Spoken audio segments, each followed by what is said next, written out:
Venez tous savourer la parole dans toute sa puissance.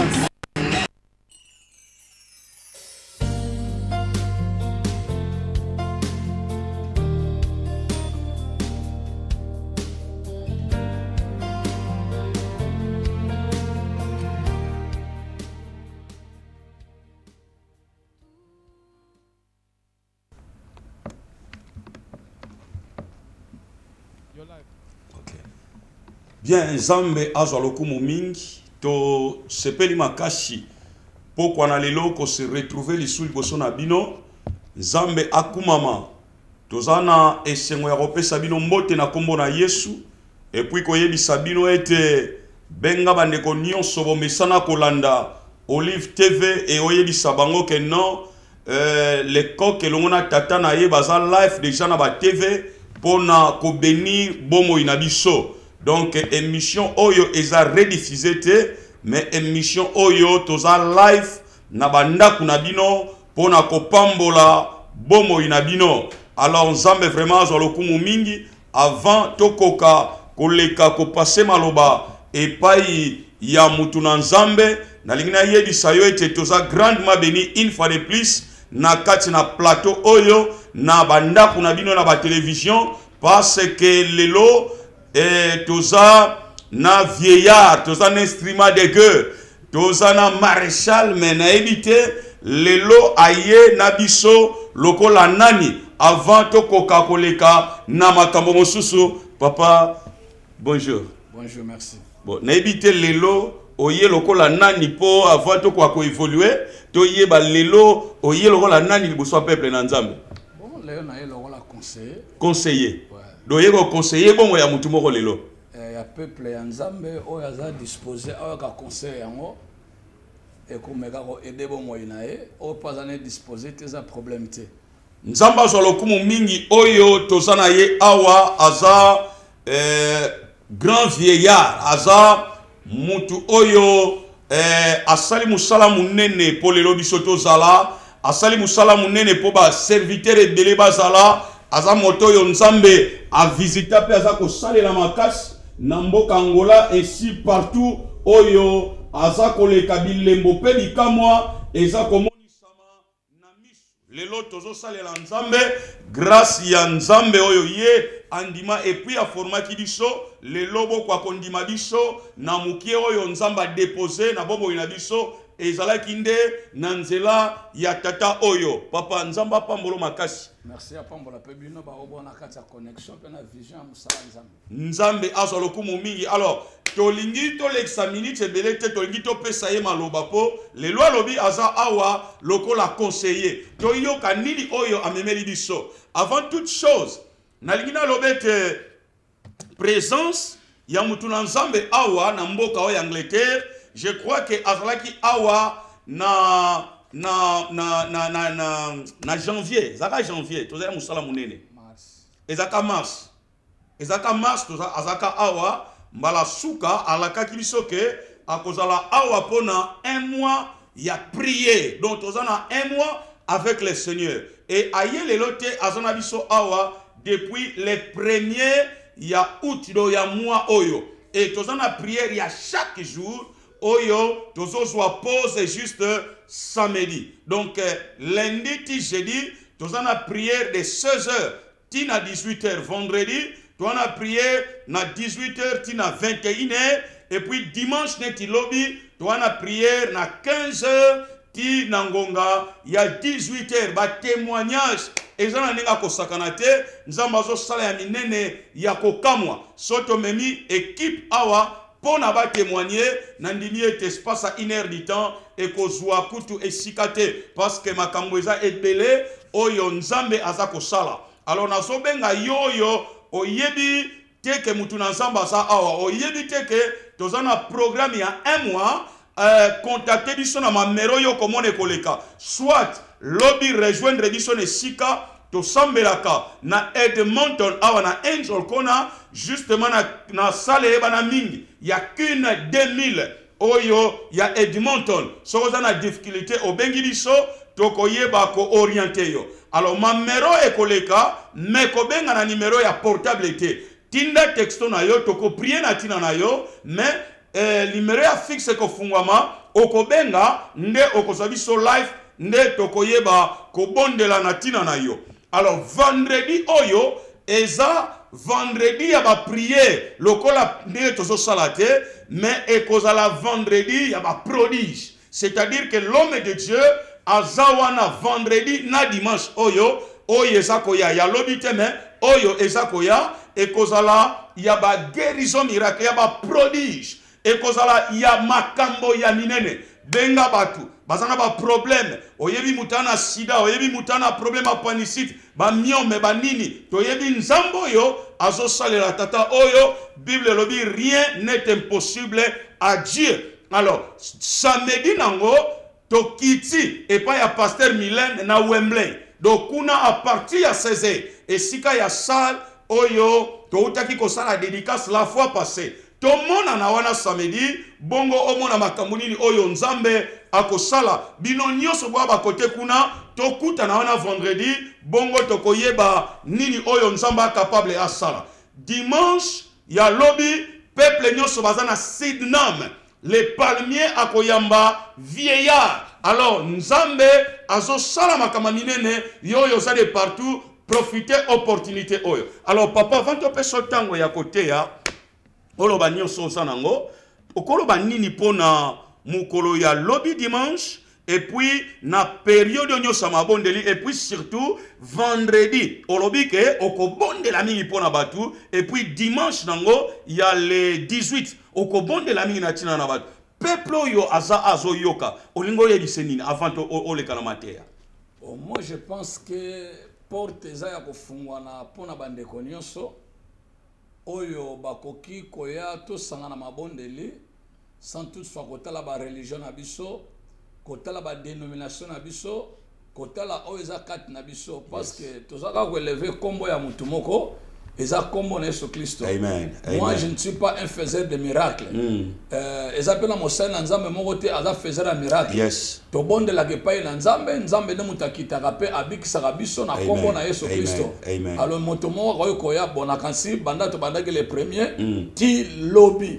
Na tikale ko cha mutu maboko te. Yes. Na tikale pe ko prophétiser pona batu te. Yes. Mais na kamati batu nazo kotsa bango na prière ya 1 heure du temps. Amen. Na kansi moto nyonso to o alandaki tout le monde qui bagériso fantastique. Yes. Tout le monde ndengi batu bazo sanza. Ndengi batu bazo ganga ba makambo belé. Donc na linga ki eloko wana ekota na mutu na mutu ba mona teke moto na nzambe aza danger. Mais biso nyonso soto loki elongi na nzambe, nzamba za capable ya kosala quelque chose na bomo ya mutu moko.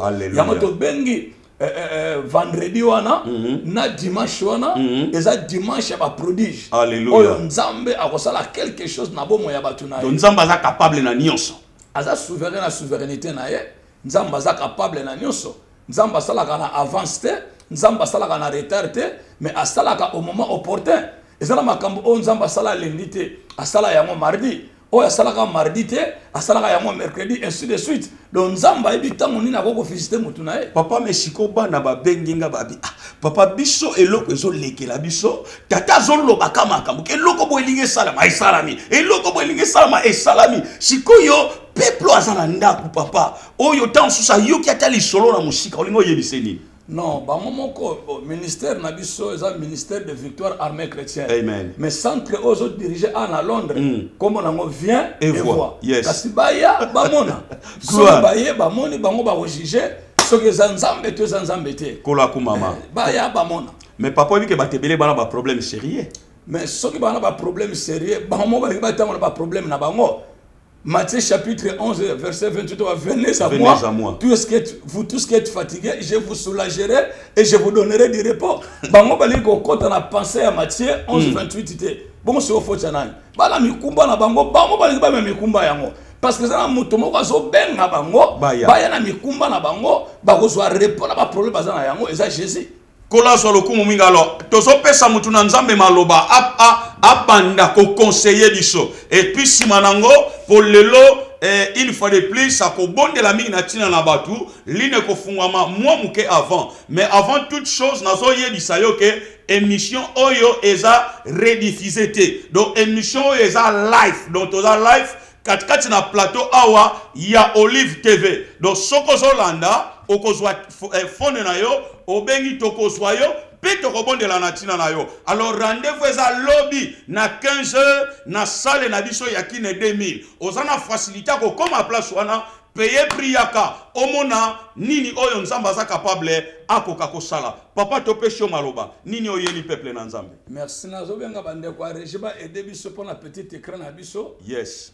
Soko ya niko kokoleka soko justice soko kokoleka tozana mwa mikakatano moko moke biso moko pe tuto mimona ndenge ni koyo musala ezolekela. Amen. Alors lelo nalingaki mwa moke na conseiller biso na conseiller biso y compris na yo nanga Alléluia. Na biso nyonso na lingaki na conseiller biso. Amen. Parce que zana ba makambo mingi oyo nzambe azoloba par rapport ya bénédiction na biso. Yes. Tozo simba yango te. Tozo simba yango te. Tant mosu pe to simbi yango mais ezo demeurer kati na biso te. On dirait que nzamba za menteur alors que Dieu n'est pas menteur. Wow. Moni tokotanga mwa muke na livre ya Proverbe. Proverbe chapitre 10. Proverbe chapitre 10. Yes. Verset 22. Verset 22. Ok. C'est la bénédiction de l'Éternel qui enrichit et il ne fait suivre d'aucun chagrin. Omoni. Yes. Salomon. Le roi Salomon. L'homme béni. Alléluia. L'homme qui avait la sagesse. Yes. L'homme qui avait bâti ou construit les temples. Azo peut sa conseil. Et on a le conseiller. Conseiller. Alors Bible, ce n'est pas la richesse, mais c'est la bénédiction. Il y a la différence entre la richesse et la bénédiction. Wow. Et ça n'a pas tout le monde qui est riche mais baza bénité. Baza bénité. Parce que richesse n'a pas ngo, et ça n'a pas cambo zolanda bango. Et puis sur sa richesse n'a pas ngo zanine. Ba musuba simba ba kodia, ba musuba buka, ba magasin, ba musuba yiba, ba musuba sala ba sacrifice ndenge na ndenge. Ba riche. Mais ça wana eza bénédiction te. Eza richesse o ba zonga na ba vomoko o ezali ba vomoko corruptible. Ba vomoko o ya malamu te. Eza bénédiction te. Eza bénédiction te. Mais eza richesse. Eza richesse bazana. Donc batu bazomona ya na mbongo. Na mbongo. Mana kimia te. Donc par là aux lingolobake bénédiction na richesse différence nango okoyeba. Eza munene. Ozomona.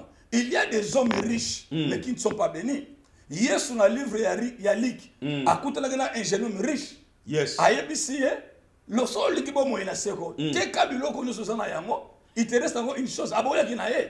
Parce qu'il y a Zaki béni, Zaki riche. Zaki riche. Mais si quoi Salomon Zoloba, dans le livre, il y a Proverbe chapitre 10, verset 22. Yes. Alors, c'est la bénédiction de l'Éternel qui enrichit. Alléluia. Et cela ne se fait ajouter à aucun chagrin. Donc, cette bénédiction, on ne pas dans Nzambe. Et même liyo bosui, na sima na yango, et Rolanda mikakatanote. Kimia. Donc, on peut perdre yango te. Alléluia. Soko salaire, ndoko ya perdre yango. Soko salaire. Soko salaire. Soko na ko lakisa be erreur oyo. Biso tozo sala, poto perdre bénédiction na biso, to koma na niveau ya richesse te. Ozo laksango lelo. Na laksango lelo. Gloire au Seigneur. Gloire au Seigneur. Nzambe apambola bino ba obosa connecté. Nazomona bobandi déjà kotinda ba texto na bino. Nzamba pambola bino ba mamero eza na écran tinda ba texto toko sambela na tina na yango.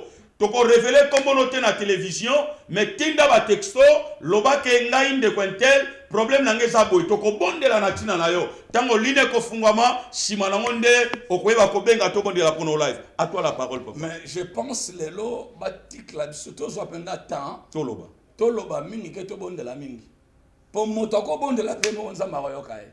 Wow. Mais Léo la lingina conseiller. Wow. Na bana ko expliquer bo elekok. La Bible déclare c'est la bénédiction de l'Éternel qui enrichit. Yes. Et cela ne se fait ajouter à aucun chagrin. C'est déjà une promesse. Yes. C'est déjà une parole déclarée.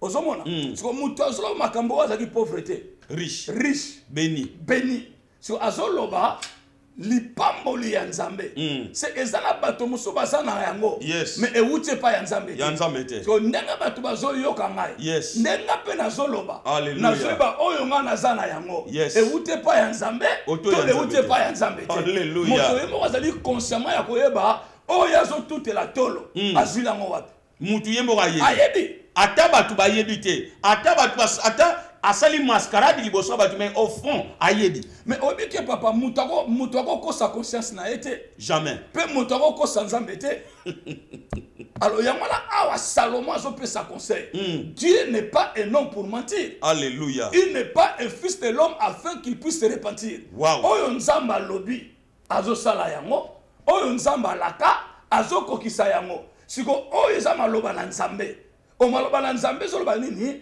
ezali la bénédiction ya nzambe oyo ezomema nini ezomema kimia c'est la bénédiction ezomema richesse. Non, on ne commence pas par la richesse mais on commence par la bénédiction. Or la première bénédiction na kati na bomo ela mutu c'est de recevoir Jésus-Christ. Lokola Seigneur et Sauveur. Lokola Seigneur et Sauveur. C'est que ça me rejoyer. Ça c'est la première bénédiction. Alléluia. Et de deux, c'est la paix. La paix. Quand quelqu'un a la paix du cœur, c'est la bénédiction. Donc c'est-à-dire papa oye likambo yo lobi eza lokola mukie meza munene. Donc mutu tango aza na Yesu kati na ye. Eloko liboso ikozwe sika kati na bomo ndeza kimia. C'est la paix. Oyeke po beza bate bela zo tambola na kimia te. Mais azo sambela pas na kimia te. C'est-à-dire Yesu fois sika na bomo ila mutu. Donc mutu ndenge la zo tambola kimia comme tel les athées. Non, moi ne pas bazo confondre. Ko yana ndako nzambe ezeloko mosusu. Ko bongola motema ezeloko mosusu. Ko yamba Yesu pe ezeloko mosusu. Je vais m'expliquer maintenant. Omoni tanto tambola. Ko kutana na mutu ezeloko mosusu. Yes. Ko yamba pe moto ezeloko mosusu. Ko yeba pe moto ezeloko mosusu. Si vous avez battu belé, ba kutana na Yesu, mais ba yamba Yesu te. Ba yamba ete. Et ça la battu ba yebi Yesu, mais ba yamba ete. Wow. Obi par exemple, toi na Europe te. Mundele ayamba mutu te oya yebi te. Foi yamba ka oya yebi. Oya yebi. Bosuika na mbote. Bonjour, bonjour. Mais soko déjà ayami yo, c'est ka yebi. Ayebi yo. Et pas considéré yo. Gloire. Gloire. Alors, awa bazolo banabiso c'est la bénédiction de l'Éternel qui enrichit. Et cela ne se fait pas ajouter à un chagrin. Donc, mi kakatano. Et olanda yamote. Liboso to bandaka na bozuite. To bandaka na lipambole. Parce que lipambole wana ya nzambe. Yango ekomemela ngai nini bozui. Parce que tango bozui wana ekoya. Ba mi kakatano ekolanda yamote. C'est que na kozanga lisusu te. Mais ezala ba principe o sengelenga na kokisa. Pour être bénédiction en Aïe, et où mais la paix va chagrin et la ndayamote. Papa conseiller. Oui. Donc les lois dans ma tête. Yokana nous font dans la Bible na yo. Na Deutéronome. Deutéronome. Chapitre 28. Ah chapitre 28. Deutéronome 28 lobini. Verset. Verset 13. Verset 13. Oui. L'Éternel fera de toi la tête et non la queue. Tu seras toujours en haut et tu seras toujours en haut et tu ne seras jamais en bas.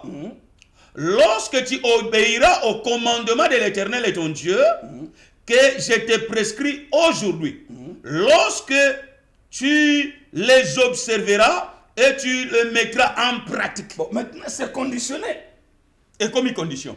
Si. Balobi, vous serrez la tête et non la queue. Les premiers et non les derniers. En haut et non en bas.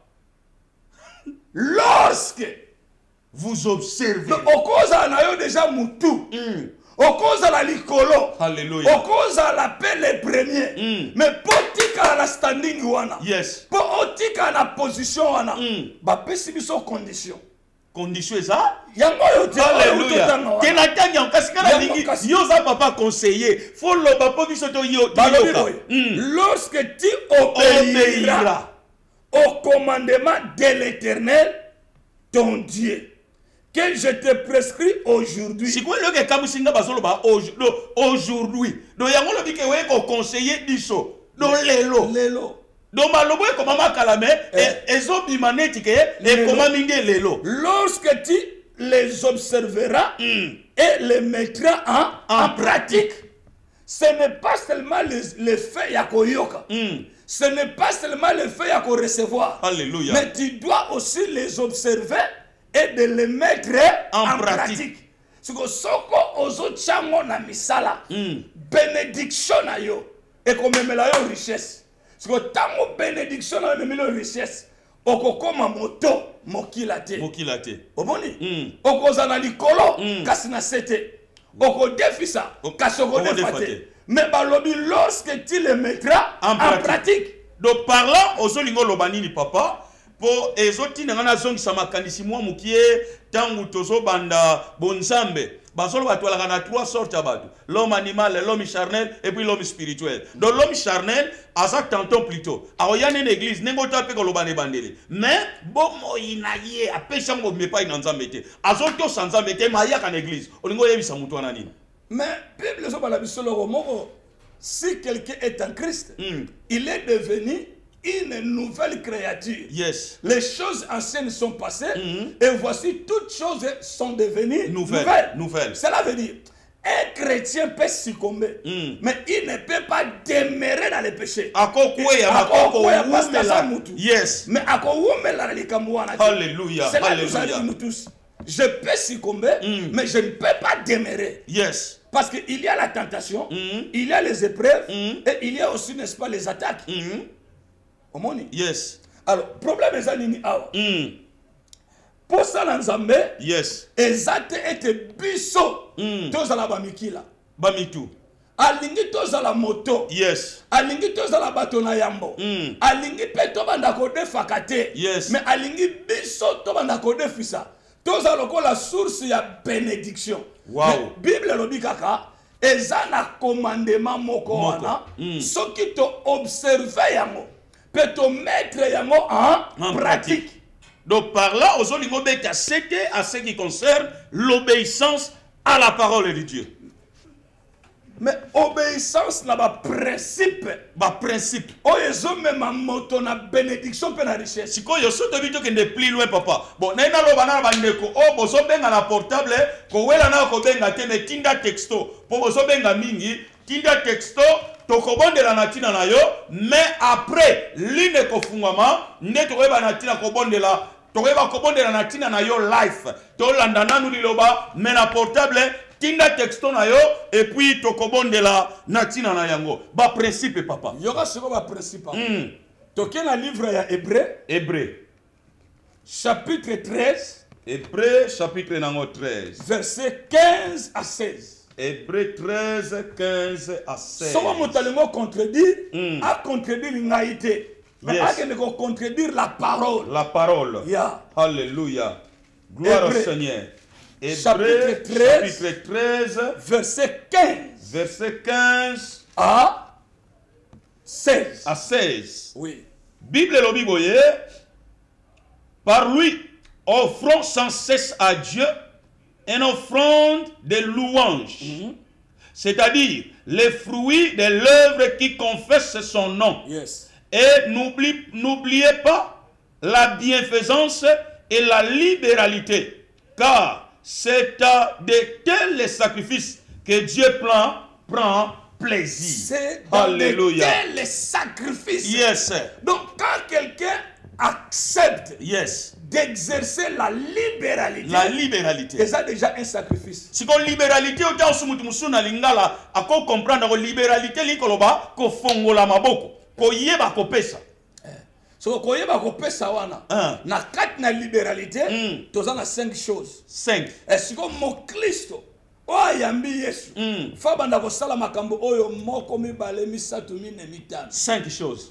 Siko soko bandi ko salela yango chagrin ekolanda yo te. Chagrin do mikakatano. Mikakatano ekolanda yo te. Ba problème, ba blocage. Pamboli na yo. Alléluia. Ekobunga lisusu te. Wow. Yango na balobi tango toza ko offrir sa cesse. Oyo ezali ba œuvre ya bibebu na biso. Esuki kaka wana te. Mais toza la pe ba tu ba bienfaisance. Ba bienfaisance. Ko sala bolamu. Alléluia. Mais sur toute chose toyeba ko exercer la libéralité. Et tant que vous exercer la libéralité, c'est un sacrifice. Yes. Et maintenant, dans la libéralité, nous avons 5 choses. 5 choses. La dîme. La dîme. Les offrandes. Les offrandes. Les aumônes. Les aumônes. Les actions de grâce. Les actions de grâce. Et les dons volontaires. Alléluia. 5 choses. Donc il faut moi l'ensemble à observer. Alléluia. Mettre yango en pratique. Ezala yo nengo za pasteur wa. Ezala ngande na pasteur. Weba pasteur ba mpiakere baza. Vraiment. Et baza ebele. Vraiment. Souffrir ba mandia. Wow. Parce que yé moko ali ko chama kambo na misalati. Na do maboko ne kokoto. Alingi bato basala pona ye. Mais yali ko sala ko basala ya mote. Même yo ndenge vando la lekoko. Yes. So ça dit mité o mona bola monte. Vraiment. Même ngande na za so na osala makambo te ria papa na bolela. Do yango lobi ke oye aloko la conseiller ya biso nyonso. Ya biso nyonso ko. Gloire. Vous savez aujourd'hui combien des hommes de Dieu sont devenus des mendiants? Mais ce qu'on papa c'est là non. Oyebi ke batu ebele. Non seulement les hommes de Dieu et les enfants de Dieu ba ko ba mendiants. Batu ebele lelo akoko ta jeûne prière nzamba fongola ye makambo o ba blocage ebele ba pauvreté mambo ebele siko lingolo bani. Des démons ya pauvreté bi la prière te. Papa conseiller. Papa conseiller. Mais abima la prière que balobi au nom de Jésus ça non? Si les démons de la pauvreté sortaient au travers de la prière, mais bah Christ nous sautons à la base. Mon bon là on ouvre-moi ça. Je vais ouvrir ça. Alléluia. Parce que yokanga. Et ça là bas principe ou ezali établi. Ba principe établi. Et là bas principe établi. Oyo tangi 5 ya. Yangonde emimakali pamboli na bomo ina mutu. Dîme, offrande, don volontaire, action de grâce nanini aumône. Et ça le voilà sikoyo. Ozana elokote. Ozomona. Je vais ouvrir ça. Et ça la bato mosusu ba ye pa ya Nzambe. Yes. Azana eloko ata mokote. Mais faut pas sans Nzambe promesse. C'est-à-dire que soki Nzambe osaleli ngai boye. Ngai pe na kosaela yo. Donc on est comme il fait. Mais ça fait quoi? Mais ça seulement fait mais ça promesse au pesi Nzambe. Promesse au pesi Nzambe. Kasi Jacob a sala ngamot. Je vais décortiquer les Écritures. Papa conseiller. Donc les loyers na conseil. C'est ça. On dit que makambo yo est tombé dans moment ya bien. Tout nanga siko ponani. Parce que mboka ya poto, donc na baka poto en général, mais en Angleterre surtout. Toza coincé à ce qui concerne ma finance. Parce que mambo ebele à l'état échangé. Je crois que vous na makambo yo. Nazoni make mwana nzambo azana ndako. Avandi attentivement ala nda makamuni yoko yebisa ye. Mais mwana nzambo azo dépendre na l'état. C'est-à-dire mwana nzambo azo dépendre na bénédiction céleste. Il y a l'état te. Bongo yo bando yo kasi l'état bandi lelo. E banda kala. Bongo na tango ya prophète Eli. Nzale kotaka te. Nzale kotaka. Bato nyonso tu bazolela. Mais nzamba yebisi Eli. Kende epa ya veuve ya Sarepta. Ake kuta ye kaka na mwa mafuta muke na mwa farine muke. Yes. Ye moko mwa sanga lobi na zolo kotaka ba koni mibale. Na sala mikate tolia na mwa na ngapre to salani. Tokufa. Siko Elia yebisi ye. Yes. Fais d'abord pour moi et tu feras pour toi et pour ton fils. Ozomona. Siko bénédiction wana. Et utaki na royaume te. Na royaume te. Et utaki na royaume terrestre te. Vraiment. Et utaki na gouvernement te. Et utaki na famille te. Parce que la femme avait obéi de faire d'abord pour l'homme de Dieu. Les lois sont finis avec son mandia. Les autres sont finis avec mandia. Mais ceux qui n'ont pas pensé à Nzambe, na révélation à Nzambe. On dit que le bango awa. Yes. Pour ni batu bazo kamonga na kati église. Vraiment. Solo le bili kambu mutu ako sanza mutu asalini. Asanzi. Mutu monga na passe awa ko mutu asalini. Akwei. Parce que to koma na étape ya kolukalisu Nzambe te. Mais to komi ko tambola na Nzambe. Yes. Donc audition spirituelle ça déjà. Alléluia, alléluia. Gloire au Seigneur. Si moto ye moko. Atika koyoka oyo batu bazoloba. Ay do akanga matoi na ye. Akanga matoi na oyo batu bazoloba. Asalela oyo Bible. Ezoloba parce que batu bazo conseiller mabe. Bako porter pe aide mo pa na yete. Bako sunga na bango yete. Mais bazo conseiller mabe. Bazo conseiller mabe. Parce que na yazo bundala ngo ye moko. Mazo yoka conseil ya batu. Oh mais Bible lobi papa. Quand vous exercerez la libéralité, l'éternel Dieu vous sera favorable. Bon, papa, c'est là ngai sikoyo, ngana ena senga service moko lokola mwana. Est-ce que pour na limiter makambo yo ekosila awa parce que kalaté toi tu na 30 minutes, to lo bané tu va 25 minutes. Moyen ça que on continue makambo l'église. Pour se ndenge toi na ba prière. Mais non non, sala mon église, ça na moko na yamo. Pour toza vraiment na pour ça to yeba ngo bien. Mais oyebi lekok. Awa makambo tozo tanga awa. Moto oyo alingi bénédiction na ye. Ezala elandama na chagrin te. Il faut exercer la libéralité. La libéralité. Quoi que na biso za muke. Mais on a résumé ya ko expliquer ba makambo susu na 20 minutes etikali. Bon, résumé les biso ngo kasi. Po moi na nzambo aza na ndako, muswaza na province, muswaza libanda mboka, a quand même na posa azwa idée. Tala. Des mots ya pauvreté hein, les coq. Des mots ya pauvreté abima pona robanga nzambe te. Papa conseiller. Oui. Do abimani na robanga nzambe te. Atozo banga nzambe de mots pauvreté au Kenya te. A obango te. A obanga yo te. Des mots pauvreté abimaka na sémence parce que ça principe on nzambe établir tanga des rois. Alléluia. Des rois. Des rois chapitre 4. Des rois chapitre 4. Des rois chapitre 4. Des rois chapitre 4. Yes. Verset nango. Oh là là là là là là là là. Zalamuke. Nabaki chapitre 4. Olobi chapitre 4. Tangelangai verset. Oh là là là là. Verset 5. Verset 5. Tokita. Alors elle quitta et elle ferma la porte sur elle et sur ses enfants. Il lui présentait les vases et elle les versait. Lorsque les vases firent pleins, elle dit à son fils, présente-moi encore un vase. Mais il lui répondit, il n'y a plus de vase. Et l'huile s'arrêta. Moi, ça qui fait vite. C'est quand on a verset 1. Verset 1. Une femme d'entre les femmes des fils des prophètes cria à Élisée en disant, ton serviteur, mon mari, est mort. Et tu sais que ton serviteur craignait l'Éternel. Or, le créancier est venu pour prendre mes 2 enfants et en faire ses esclaves. Élisée lui dit, que puis-je faire pour toi? Dis-moi. Qu'as-tu à la maison? Elle répondit, ta servante n'a rien du tout à la maison qu'un vase d'huile. Et il dit, Alléluia. Yes. Au moment introduction, moi c'est eux. Alobia, mobali nanga. Azalaki mosakoli lokola yo. Yes. Abane ko banga nzambe. Mais akufla tiki bani. Banyongo. Boko banga nzambe futla bani mote pona.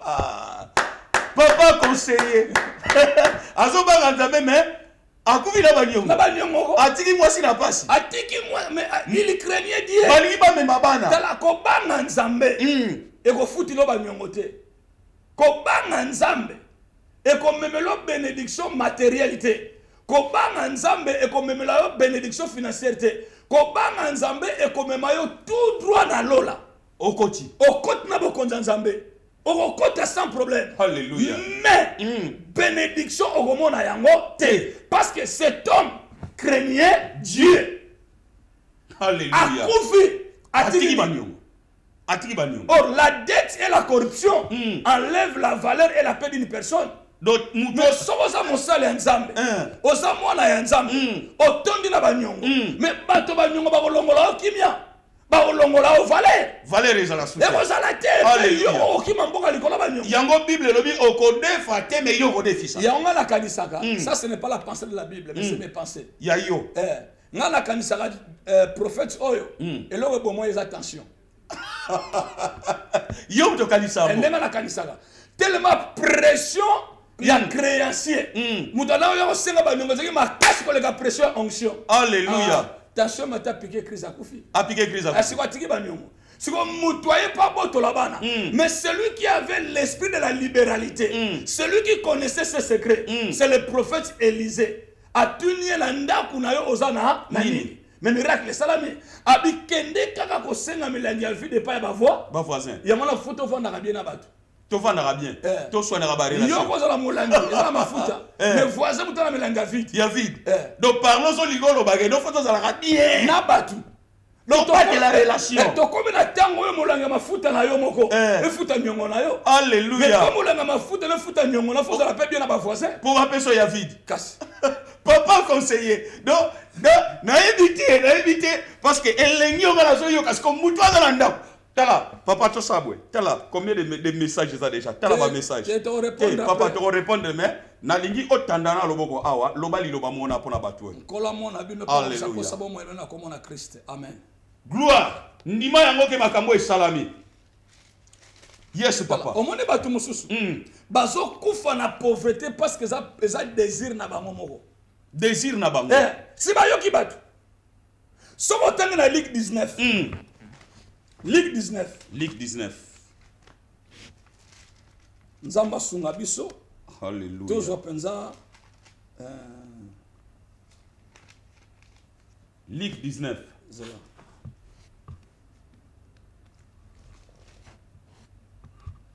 tanga nanu verset 1 qui tatina C verset 1 tina C Jésus étant entré dans Jéricho traversait la ville et voici un homme riche appelé Zachée, chef des publicains, cherchait à voir qui était Jésus. Mais il ne pouvait y parvenir à cause de la foule, car il était de petite taille. Verset 9. Verset 9. Bible le dit, Jésus lui dit, le Seigneur, non, le salut est entré aujourd'hui dans cette maison, parce que celui-ci est aussi un fils d'Abraham, car le Fils de l'homme est venu chercher et sauver ce qui était perdu.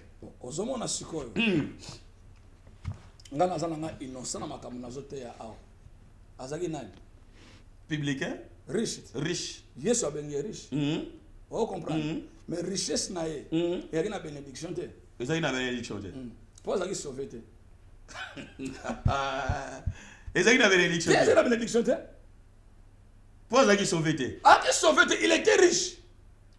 Mais il n'était pas sauvé. Parce qu'il n'était pas sauvé, il n'était pas béni. Parce que richesse n'est pas dans chagrin.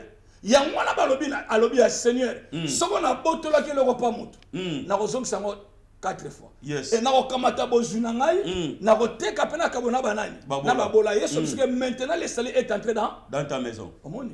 Il était riche mais pas sauvé. Wow. Il était riche mais pas béni. Alors batu mususu siko le kokezani. Ya mapinga.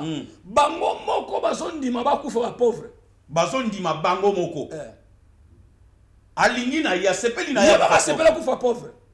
Par ignorance. A sepeli ya kufa ne pauvre. Alingi ko exercer la libéralité. Donc clé ya makambo ezaka kake il faut obimisa. Il faut exercer la libéralité. Si on se mette na tango ya moisson na tango ya récolte, on récolter te. Donc il faut semer. Là bah c'est là comment bien. Bagisa. Zola no Luc. Zongana na chapitre 16. Chapitre 16. Chapitre 16. Verset. Mais ça mon muke molaya. Histoire ya Lazare. Hein? Ya Lazare. Na pauvre na ya riche na pauvre Lazare. Et 19. Et ça la Ligue 19. Luc chapitre 16 verset 19. Mais la lingana tanga kaka eloko moko verset zoloba, il désirait de manger. Il désirait de manger. Et ça pour ça molai mingi. OK. Et ça na verset verset 21. Verset 21. Tangakas. Et désirait de manger et désirait de se rassasier des miettes qui tombaient de la table du riche. Et même les siens venaient encore lécher ses ulcères. Est-ce que mon thème, c'est quoi? Problème à riche, c'est ça qui va. Il y a un problème. Il y a un problème. Parce que y a mon Lazare. Il désirait. C'était son désir. Alléluia. C'était son plaisir. C'était sa position et sa décision. Wow. Verset 20, plutôt verset 20. Un pauvre nommé Lazare était couché à sa porte. couvert d'ulcères et désirait de se rassasier, de se rassasier des miettes qui tombaient de la table du riche. Est-ce que le problème est riche? C'est lui-même qui désirait. Mais azala qui mwana nzambe. Mais tala papa. Au moins cause la pauvre na vie. Et ça malédiction. Et ça malédiction. Oui. Et ça malédiction. Parce que complexe sa pauvreté. Et là n'a pas tout le séjour de mort. Ouvre-moi ça papa conseiller. Donc Zelana ko fongola on lanke. To yesande ko ke ba fongola ni bisoline pour na to de la pour quelques personnes. Non la besoin ba fongola limité. Papa quelques personnes. Pour m'appeler les de là. Non, tu la gata 5 minutes. Ya pamba. Si ma to. Si ma to fongola. Ba ben na biso premier so pour ba tu faut pas prendre na ko pesa conseil. O ye pesa conseil. Na ye bon la pour na ba tout hein. Et ça j'en de on a ligne. Té, a kata na ye. Tout so ka moko. Té papa. Oh, ils ont les cambous, ils ont son abonnement à battre, asila sima, to yamba sima. Mais faut là c'est ça, pardon, en tout cas, pardon.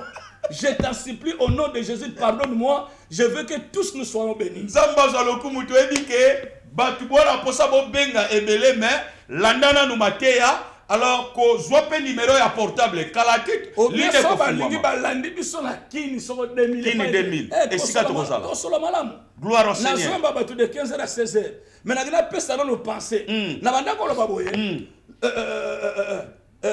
quoi encore les coques complexe la pauvreté et là na batu ce jour de mort et landi ko tant riche a kufi ake na moto mais l'air Lazare a kufi babi ake na tolo ya nani ya Abraham sikoyo Bible ezoloba riche azo souffrir yes na kati ya moto alobi tata Abraham yes tinda Lazare asekwa akende koyebisa bandeko na ngai poni azotinda Abraham te pourquoi azotinda Lazare parce que na mokili Lazare azalaki mwana bitinda na ye akanisi ke na séjour de mort akotinda sous Lazare complexe ya pauvreté elandi Lazare tina séjour de mort. Waouh!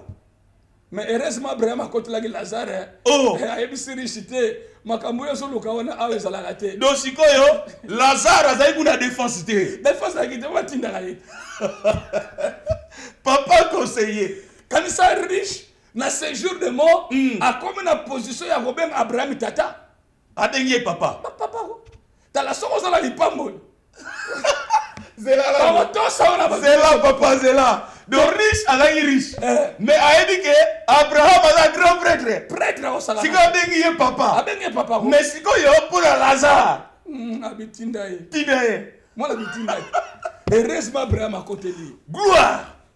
Alors, nazolo be pa na bato bazolanda biso.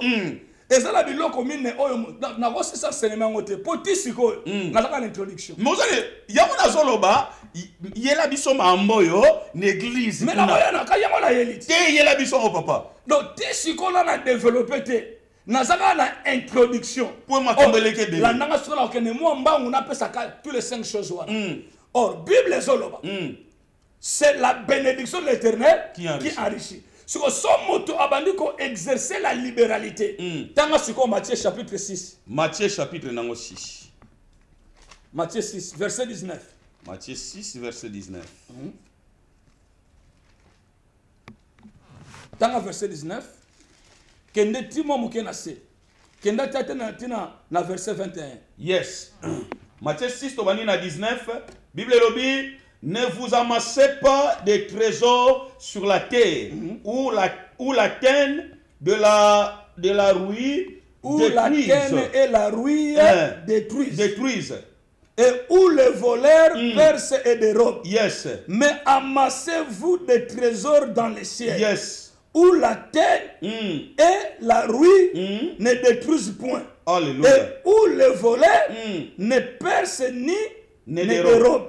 Car là où est ton trésor, là aussi sera ton cœur. So maloba oyo, mutu azoloba yango za prophète te. Yes. Eza apôtre te. Eza moto na nzambe te. Mais mutu azoloba maloba oyo eza ye moko nkolo Yesu. Ye moko nkolo Yesu. Alors bisiko sobo lingi bozala bien. To pesa nzambe ba superflu te.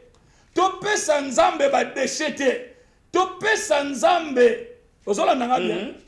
topesa ye nini trésor oyo ozokanisa eza trésor ekobatela yo kobombela ngo na mabele te bombela ngo wapi na likolo mais sikoyo moto akomituna nakokota na likolo ndenge nini mpona kende kobomba trésor na ngai sikoyo mpona kobomba trésor na likolo yango wana balobi fo bana koexerce nini la libéralité pesaka dimi na yo pesaka offrande na yo pesaka do volontaire pesaka omoni na yo mpe banda kopesa ba action de grâce ozolanda sikoyo soko ozosala makambo oyo ozokotisa nde nzambe niongo donc yo ozodefisa nzambe tanga ngo kaka na livre ya Job wow Job alobi nini Job chapitre 41 Job chapitre 41 verset 1 à 2 verset 1 à 2 yo ba nzamba solo ni n'est assez hardi pour exciter. Qui donc me résisterait en face? Qui donc me résisterait en face? Qui parle? C'est l'Éternel. C'est l'Éternel. Continue. Alléluia. De qui suis-je le débiteur? Je le paierai. Sous le ciel, tout m'appartient. Wow. Nazana nyongwa nani? Nzambe ko? Alobi ngai nzambe. Nazana nyongwa nani? D'abord, au moins na verset alobi que na verset la dernière phrase abi qui donc me résisterait en face? En face. Nzamba alobi nana ko résister en face. Simana ngwa kiti. Abi nazalaka na nyongo ya nani? Aya na futa nyongo na ye. Po awa na mabele nyonso eza yanga. Siko mutu soka zo pesa epai na nzambe, c'est-à-dire moto wana za na droit tout atolo na ozana nyongo na. Nzamba zolo bate. Donc soki osalaka makambo oyo nyonso mitana. Ozo defisa nzambe te. Moko za la malérité na vie. Moko za la malérité. Tu seras béni. C'est alors que tu seras la tête et non la queue. Le premier et non le dernier, tu seras en haut, non en bas. Au défi ça ka fate. Parce que nzambe nde mutazo azo konzama loba oyo. Mais les loba tubazo oh ndenge zawana bozo vomisa ba pasteur ndenge zawana bazaba likro banani papa mutu azo pesa.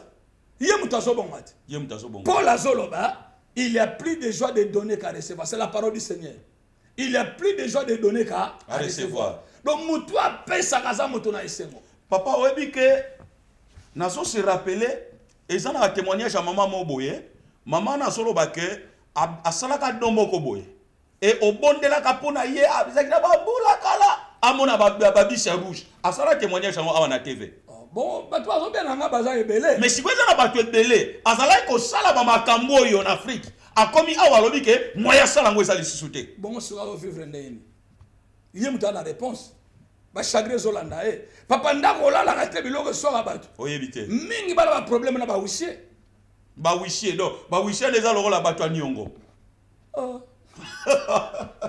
ya au monde to zaboye bible zolo bala mukanda ya nini ya Malachi landa Malachi wana kutu bato nyonso ba yebi yango bato nyonso ata bato basambela te ba yebi yango Malachi ko oyo kanini bible zoloba awa na mukana Malachi na chapitre 3 tanga verset 10 verset 10 Malachi chapitre 3 verset 10 wapi ye yokoto Bible lobi apportez à la maison du trésor toutes les dîmes afin qu'il n'ait de la nourriture dans ma maison. Mettez-moi de la sorte à l'épreuve, dit l'Éternel des armées, et vous verrez si je n'ouvre pas pour vous des écluses des cieux, si je ne répands pas sur vous la bénédiction en abondance. Continuez. Bible le dit pour vous, je menacerai celui qui dévore. Pour vous là c'est qui? C'est les gens qui donnent la dîme. Yes. On va la bénédiction là au moyen de chagrin. Exact. Parce que pour vous, et là on a une souligné. Bato beleba on a peu ça 10 000 n'angé pas babola. On a peu ça 10 000 n'angé pas batuboye. La tinda on a Congo, la tinda on a Singapour, la tinda on a Guatemala, soko wapi. Bible, dans la Bible le bien la dîme et que na balabala te. Na balabala te. Dîme c'est babola te. Dîme ça bien bato baso la te. Dîme que na nanda ya. Yanzambe. Et puis faut pesa moi pas yo sambelaka. place oyo zo sambela pas sambela ko donc muto ya lobakeo azo sambela wa mais azo pesa quelque part azan yo sambela ka awa dimuna ke ndanga na kisasa mais eza ndemo na zonga na kisasa ka zonga na Afrique posoko beli muta Afrique de mutako ya zonga na Afrique so lingo tinda na Afrique tinda ba do volontaire balobi apporter à la maison du trésor toutes les dîmes balobi te dîmes so ba signifie ba toutes les dîmes et yana ndaku na nzambe ko. Alors bien aimé yo zo landa biso na lingi na yebisa yo ke batu mingi le koki bazo pambola mate parce que ba dîmes na bango ezo ya na ndaku nzambe te même comment tu dis na yo au pesa ma pas passer aux andoki kindoki na yo ko ma bénédiction na te parce que yo salité pour na ye mais au sali yango pour na nzambe ya soko pesi dim ata na sambeli pour na yo te déjà parole o nzambe yango moko et me déjà bénédiction katina na bomo ina yo bongo ba ata na sali ba déclaration te parce que lui apporter à la maison du trésor toutes les dîmes. Je répandrai sur vous la bénédiction en abondance et pour vous je menacerai les dévorateurs. Donc mutako ya détruire seulement noisa. Balanda bango moko. Siko soko kamati 10 na yo. Oko pesa ngo pa mobola. Eza sous limité. Et comme au monde. Siko nzamba ko pambola yo te. Tanga awat, tanga na proverbe. Dime ke na ndako na nzambe. Ba au monde nde yango to pesa pa babola. Wow. Proverbe. Zala lukana versant. Batu tozo confondre ba makambo. Omoni le coq. Do wana mutu na nzamba zo provide des versets na tina na biso. Verset na zwango déjà. Yes. Ah oui mais la raté. Proverbe. Chapitre 19 verset 17. 19-17. Amen. 19-17. Bible lobi na biso boye. 19-17. Celui qui a pitié du pauvre prête à l'Éternel, qui lui rendra selon son œuvre. Omoni. Babi omoni ndeto pesa ka pa banani ya ba pauvre. Eza dimité. Bobola ko le dimina yote. So ko pesa dimina pa bobola, o pambola mate parce que au bout qui principe ensemble. Alléluia. Balobi celui qui a pitié des pauvres prête à l'Éternel, qui lui rendra selon son œuvre. C'est qu'on t'a sous Proverbe 11-24. 11-24. Bible elobi na biso nini Bible elobi tel qui donne libéralement devient plus riche. Omoni tel qui donne libéralement devient de plus en plus riche. Continuez.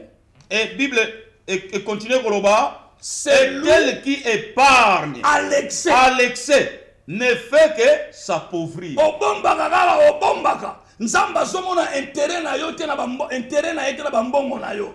Nzamba zomona intérêt na yete na biloko na yo. Ako sala ki o s'appauvrir. Do yemo kon nzamba. Nzamba comme son mobola ko. Exacto bandoki. Bandoki te. Wow. Continuez. Tangal sous Proverbe chapitre 28 verset 27. 28-27. Omoni.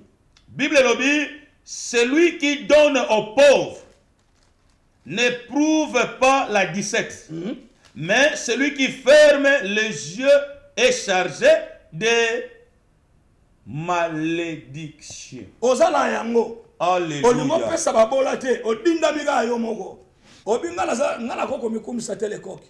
Mais oyebi. Yes. Bana boni onga na foot la classe. Batu boni onga na foot la bandako.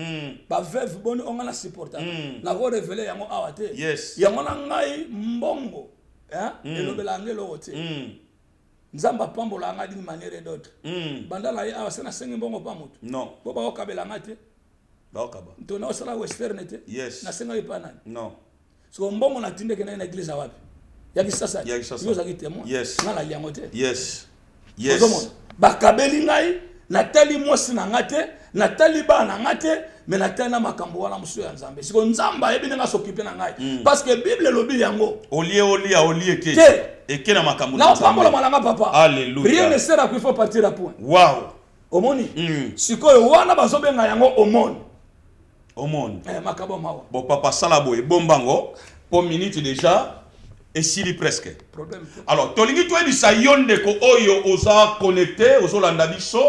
L'homme de Dieu asa awa tozana Edmonton juste na salle na biso yakine 2000. Soko wuti partout yoko wuta au communauté na ba 26 na ba biso lokola ba 349 ba 279 ba 259 ba biso ezebele oyo même ba underground et comme mayo na 76 ozui bis oye o retrouver biso soko zana difficulté o bengi mamero na biso portable toko orienté yo toza juste na leader oyo ya Edmonton na leader wana toza na en face ya banque ya Santander okomona ezana shop mo bazoteka ba kiti na sena ba mbetu ba komiango Ipex Center do Ipex Center tangu okomi na shop wana porte mweza pembeni o mati na porte wana ekomemoti na deuxième niveau esika salle na biso eza localisé bato nyonso boso uta na ba A406 bakota ba Wembley oto ba parking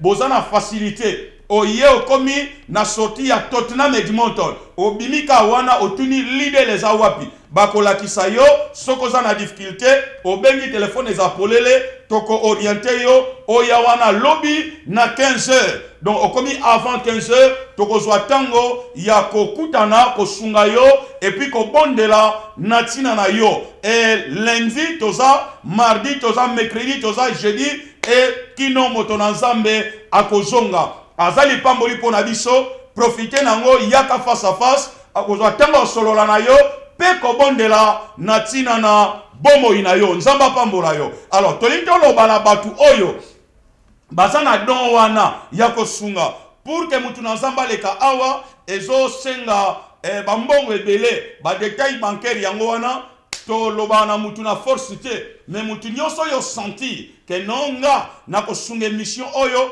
ozwi ba donner bancaire tozomona ba sort code ezali ezomona na wana ba account number za wana banque eza NatWest nazotonda nzambe pona ba mbale utoleka eza même na batu babenga papa toko émission moko ezalaka combien nga nazwa émission moko nazwa mibale nazwa misatu batu nyonso bapambwama nzambe akose souvenir na bomoi na yo alors tika nzambe apambola yo makasi soki ozwi biso te tokozala wana benga na fixe même na portable tokosolola na yo alors tolitozongisa maloba papa oloba liloba suka quand même peuple na nzambe po bénir bango po tokomi mpenza na suka non nga na opambola nzambe po l'émission toza na yango en tout cas sans vous mentir nzambe vraiment apambola bandeko nyonso surtout oyo bazolekisa nga na espace awa amen apambola vraiment na biso Mylène apambola Aigle apambola Aaron les palmiers yes. apambola papa nkosi talaka yende ayebanisanga tro na mboko yes.